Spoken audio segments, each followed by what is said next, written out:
Hi, I'm Ian. I'm 72 years of age, a member of 7BM congregation.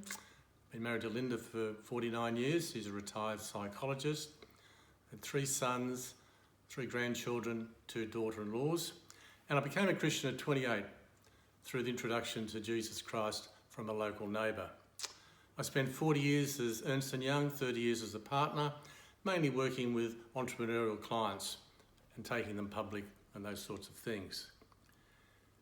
However, when it came to retire, I thought about the acronym summed up: relax, entertain, travel, indulge, relax again and enjoy.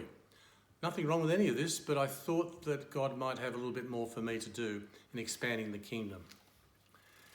And 4 years before I actually retired, I was at St Thomas's and got a tap on the shoulder from Paul Dale, as Linda did. Why don't you come down and do a church plant at Kirribilli? So for the last 16 years, I've been involved in that as a warden, minister's warden at times, and currently as the chairman of the finance committee.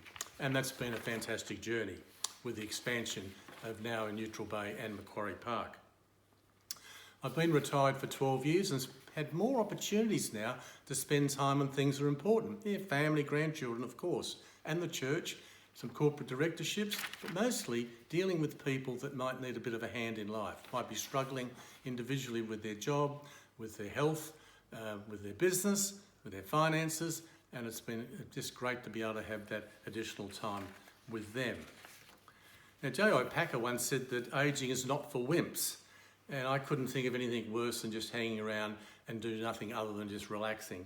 Certainly, Linda would not tolerate it. Very happy to see me leave to go to golf or go to a meeting outside the house. So how do I spend some of my time now? Well, certainly hospitality. Linda and I have had a good track record, or good form as some would say, in hosting people at our place for dinner. So we've done that many times over the years and we'll continue to do that, including seeing many more of our 7PM friends and those that we don't know. But that'll be after the pandemic is closed down. As grandparents, we enjoy seeing our grandchildren and use the opportunity to talk about Jesus with them, particularly how do they deal with their struggling mates at school. Get close to some of them, perhaps show a little bit more kindness. But also we pray with them, we encourage them to read the Bible, and we also ask them, well, what would Jesus do in these circumstances? I'm involved in Bridge Street Fellowship, a long institution in the city that concentrates for people in the finance group industry who mainly are not believers. And we have interesting speakers that actually share their life, but on very, very serious topics to men that are usually not covered openly. I'm talking about marriage failure, addiction to pornography, fraud, divorce, work addiction, prison. And these things are things that men honestly quite often think about, but they don't actually hear much about it. So there's quite a number of Christians in the group, and we get close to those that are yet to believe. And that's been a great mission field for me. And of course, golf with Oliver Greaves from the 8 a.m. service, plays the organ well.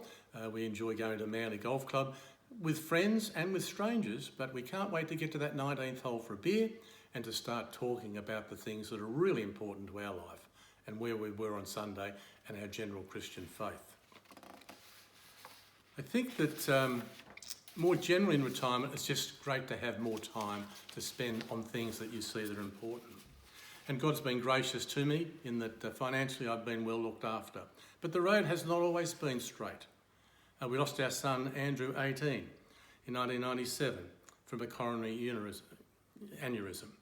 And despite my other good health, in retirement, I've gone through two three-stage cancers with non-Hodgkin's lymphoma and bladder. And the oncologists have said, we have no idea how you're still with us, but for some reason, God has a particular plan for me. Now, Andrew's death has done wonders for us in a lot of ways, in that Linda has got into the Compassionate Friends, as I do, but she is now the president. And we're supporting people that have lost children like ourselves. We bring them to our place, we hear their stories, we share our own, and we give them hope and some opportunity to actually open up perhaps their faith journey. Linda now is the president, and would you believe, actually runs a suicide group in the city for people that have lost their children in that particular way.